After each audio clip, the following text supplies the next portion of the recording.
Hello বন্ধুরা, আমি সূচনা চলে এলাম আমার ফার্স্ট ব্লগ নিয়ে। আজকে আমি যখন ঘুম থেকে উঠলাম তখন দেখি আকাশটা একেবারেই মেঘলা হয়ে আছে। তাই আর দেরি না করে একটু ফ্রেশ হয়ে কিছু খেয়ে নিলাম। গাছ আমার প্রচণ্ড প্রিয়, তাই ব্যালকনিটায় আমি আমার পছন্দের কিছু গাছ রেখেছি। এই মেঘলা আকাশ দেখে আমার প্রচণ্ড ভুনা খিচুড়ি খেতে ইচ্ছা করছে, তাই জন্যই তাড়াতাড়ি গাছগুলোয় জল ঢেলে দিয়েই লেগে পড়তে হবে রান্নার কাজে। আমি যখনই রান্না করি জামায় একটু হলুদ লাগবেই, তাই জন্য আগেভাগেই অ্যাপ্রনটা পরে নিলাম। 1 কাপ গোবিন্দভোগ চাল, 1 কাপ মুগ ডাল, 1 কাপ মুসুরির ডাল ভালো করে ধুয়ে নিয়ে তারপরে সেটা প্রেসার কুকারে দিয়ে একটুখানি 5 ফোড়ন, হলুদ, সামান্য নুন আর আদা থেতো করে জল ঢেলে সিদ্ধ হতে বসিয়ে দিলাম। এবার একটা পাত্রে জল নিয়ে সেটাতে টমেটো আর লঙ্কা ডুবিয়ে রাখলাম। পেঁয়াজের খোসা ছাড়িয়ে নিয়ে সেটাকে 2 টুকরো করে ওই জলের মধ্যেই দিয়ে দিলাম।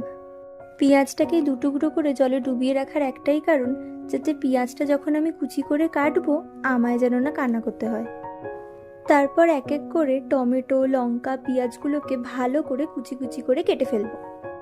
আমি যখন বাড়িতে মা বাবার সাথে থাকতাম তখন যখনই এরম বৃষ্টির দিন হতো তখনই মা খিচুড়ি বানিয়ে দিত।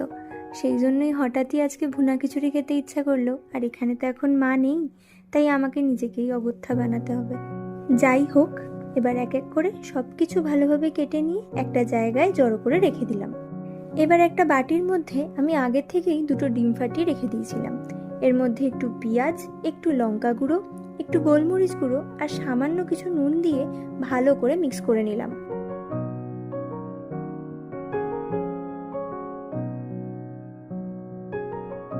তারপরে একটা বড় কড়াইয়ের মধ্যে বেশি না 1 চামচ মতো গোটা জিরে নিলাম।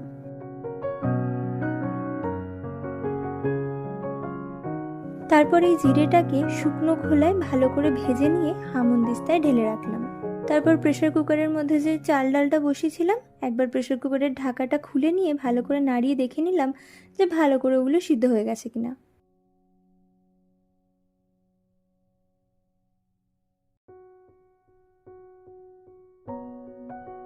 তারপর গ্যাসে একটা ছোট কড়াই বসিয়ে ওর মধ্যে একটু সামান্য তেল দিয়ে ডিমটাকে ভালো করে ভেজে নিলাম।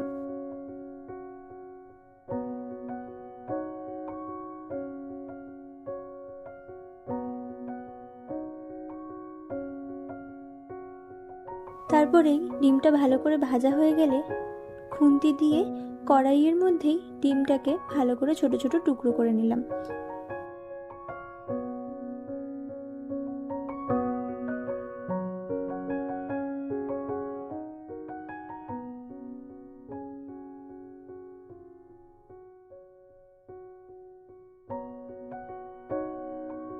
একই রকম ভাবে বাদ বাকি যে ডিমটা আছে সেটাকে ভালো করে ভেজে তুলে নেব।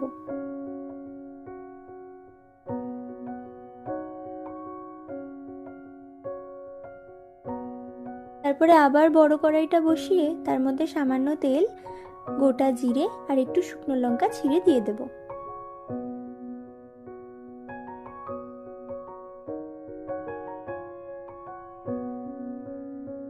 তারপর সেটার মধ্যে কেটে রাখা পেঁয়াজটা ভালো করে নুন দিয়ে ভেজে নেব।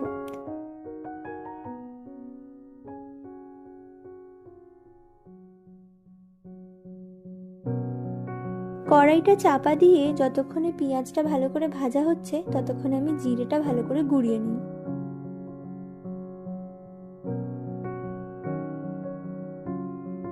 তারপর ওই হামনদিস্তায় কিছু রসুনও থেতো করে নেব।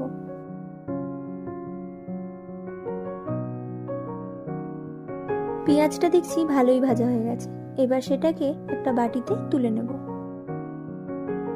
এবার একইভাবে টমেটো আর লঙ্কাটাও ভালো করে ভেজে নেব।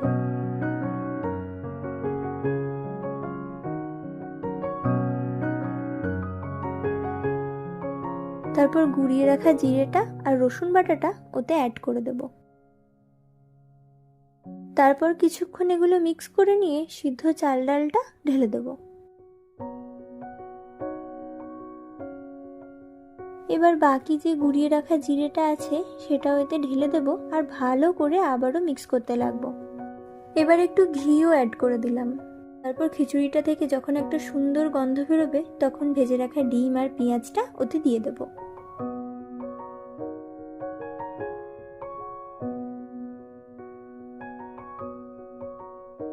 তারপর আবার খানিকক্ষণ সেগুলো মিক্স করার পর অবশেষে সমাপ্তি। এবারে পেট পুজোর পালা। আমার তো ভেবেই আনন্দ হচ্ছে এবার আমি খাবো ফাইনালি।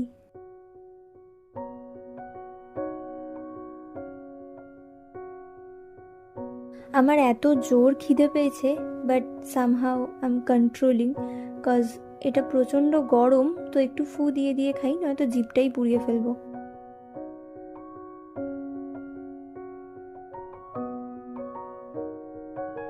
যাক, এত কষ্ট করে বানিয়েছি, খেতে ভালোই হয়েছে।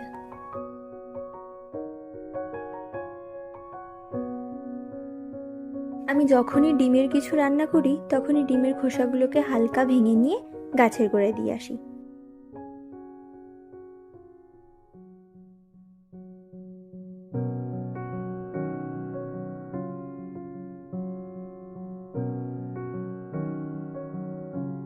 এবার আমার বাসন মাজতে হবে, আর বাসন মাজতে আমার একদম ভাল লাগে না।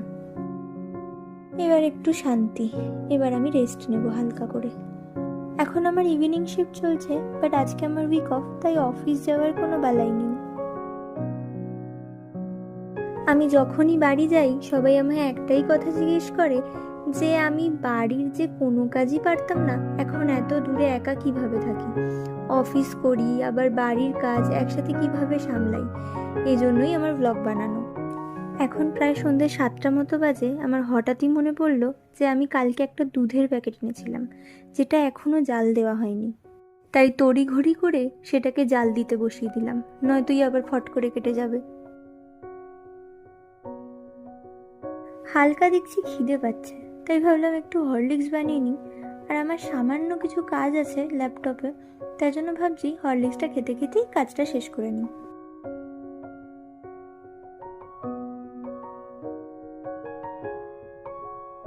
ফাইনালি আমার সমস্ত কাজ শেষ। এইবার আমি একটা মুভি দেখি। আর ব্লগটাও আমি এখানেই শেষ করছি। আপনারা আমায় অবশ্যই জানাবেন যে আমার ব্লগটা আপনাদের কেমন লাগলো। যদি ভালো লেগে থাকে তাহলে সাবস্ক্রাইব করে আমার পাশে থাকুন। দেখা হচ্ছে আবার আমার পরের ব্লগে।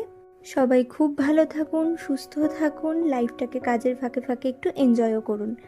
বাই।